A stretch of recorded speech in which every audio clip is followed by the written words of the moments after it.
It's on. So you can see how long this project's taken by the fact that I can wipe the cobwebs off the inside of the car.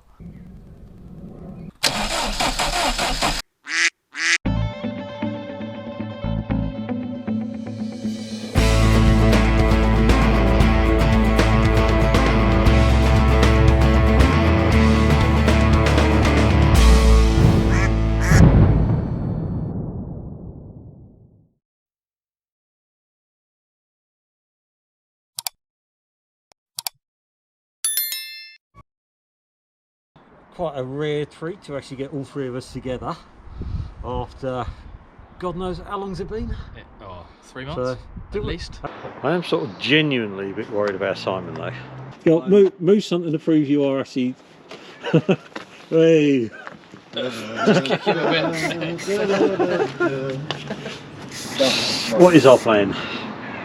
So the plan at the moment is to start putting bits that we can put together back together. So the water pipes underneath can go back together. Okay. We can start looking at possibly putting some oil in it just to see whether we can check for any leaks. Yep. There's numerous pipes and the inlet manifold to put back together.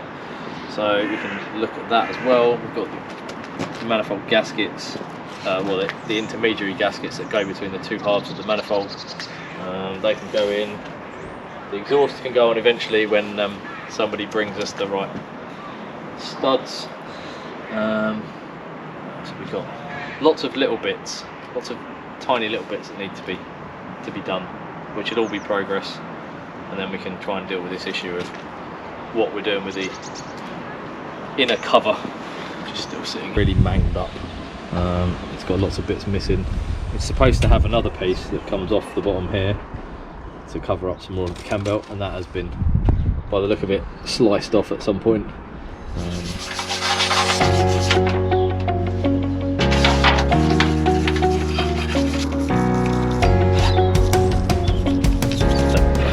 I'll do that one.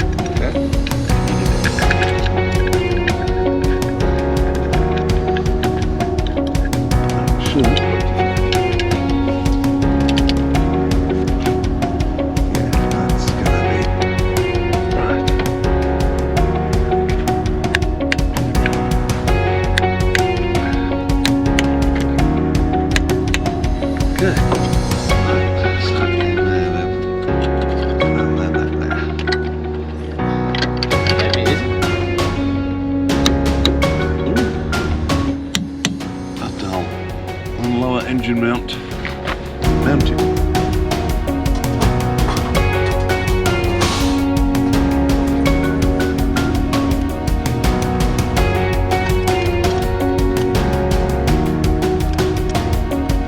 These are all getting done up to 9 Newton meters. So the good thing about being designated cameraman, whilst them two are outside getting very cold, I'm gonna sit here and get very warm.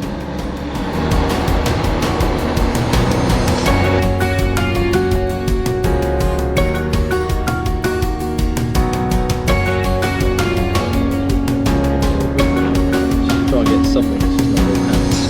Lifting it up, sliding that in.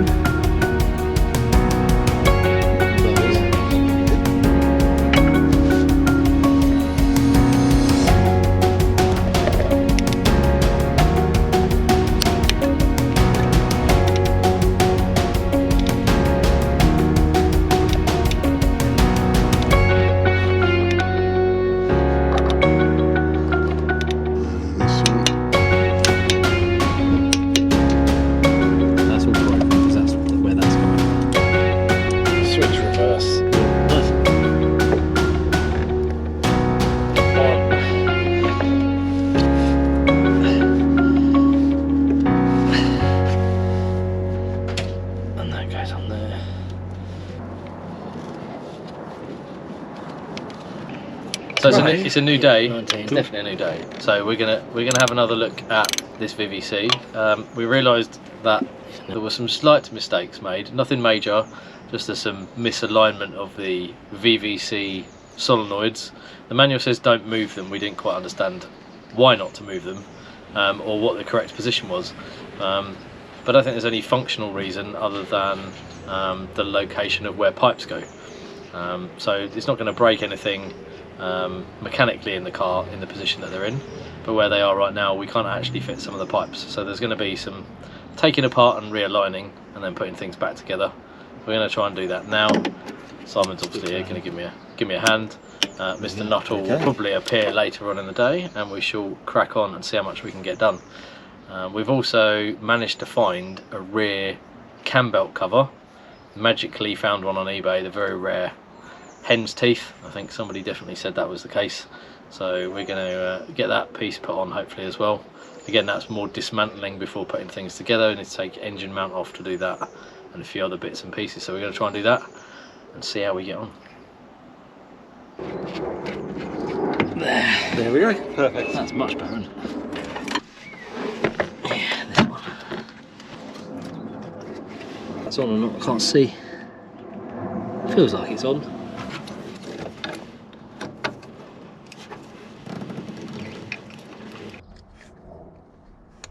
That's that one on.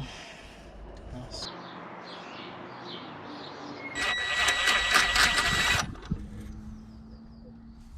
Oh, we've got it attached. We'll need to remove the top engine mount, so we'll support the engine from underneath. Now we remove the top engine mount. The exhaust cam gear has to be removed so we can fit the back cover. Well, no, we'll never go there. Right.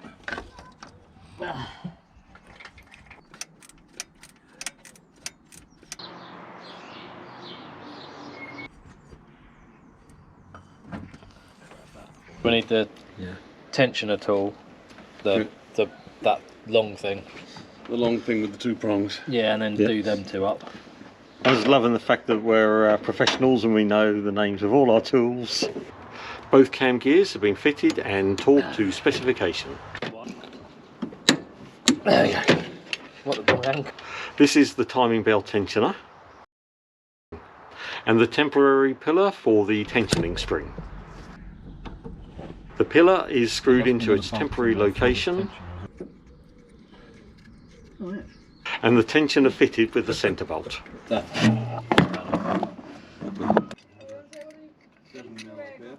tensioning bolt is loosely tightened.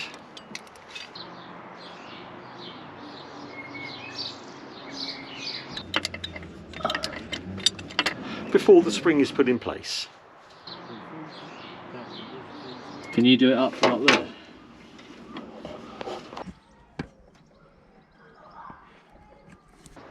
The belt is fitted now, making sure that the timing marks are correctly aligned. Fine. Okay. I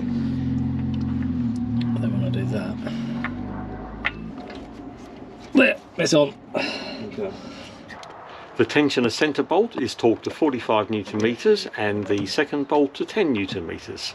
It's pretty tight to be fair, so. Hey, nice. Right. Well, okay. That's timed up now then.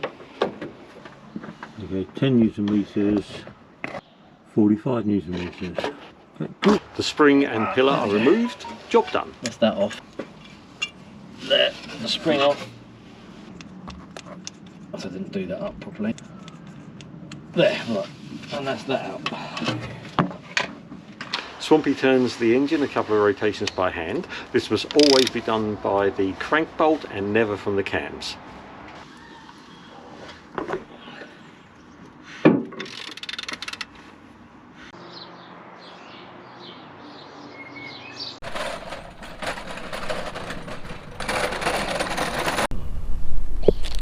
Exhaust manifold bolts, new ones, courtesy of Scotty. One new exhaust manifold gasket. 5 of those. That's where the sensor goes, if there was one. Okay. Right, back a bit. I think it won't need much, will it? No.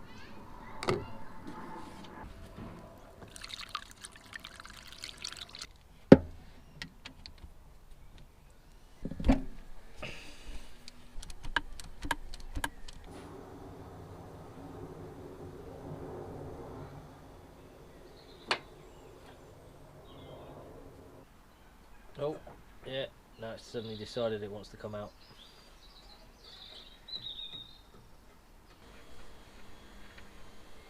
Yeah.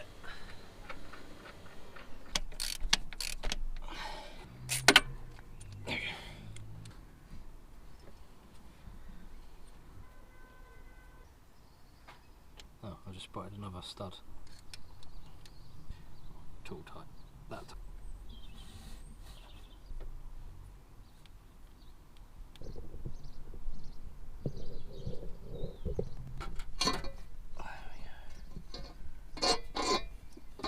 Aha.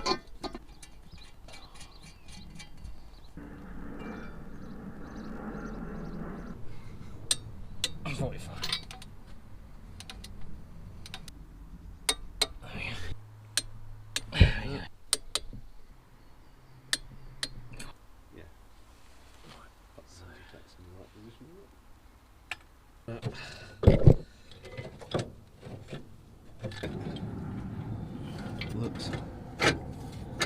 Looks healthy.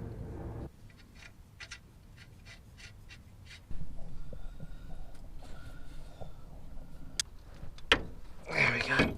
That's that on. On that bit off. Right. Put a spanner in here and let's suck it in. Okay. 2. I think we're good on the battery. So we're getting to the point now where we can start to turn the ignition on.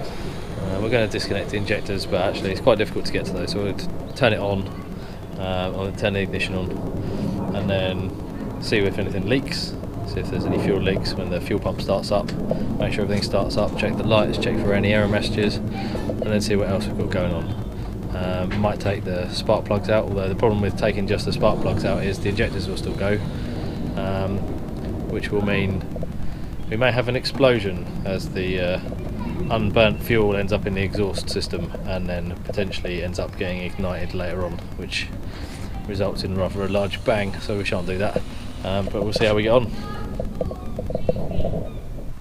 So this battery hasn't been connected in a while, but as you can tell it was pretty good voltage. We did charge it before it was taken off, so first attempt to connect it back up again. No horrible wailing sirens, that's always a good start. Put the key in and let's just turn the ignition to prime. It's just pumped all of the air out of the fuel system. Took it away. Okay. Right, just one last check, make sure there's nothing been left tool wise or anything in any parts there that I can see. No.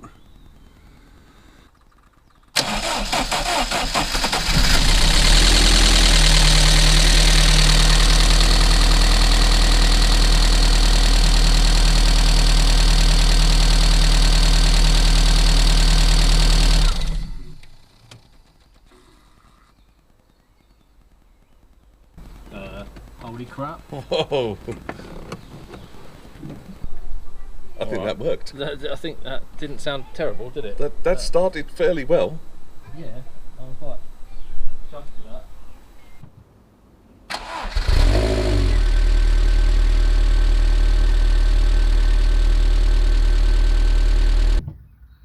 In neutral.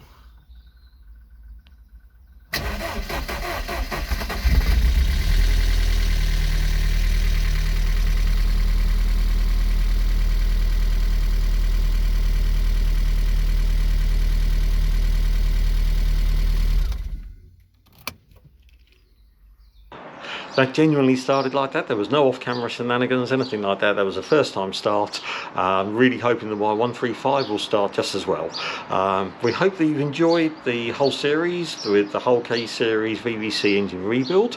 If you did, please consider giving us a like and a subscribe. That would be very much appreciated. Thank you very much. Just remains to be said, look out for the next Double Garage video. It will be along soon. And thank you very much for watching. Cheers. Bye.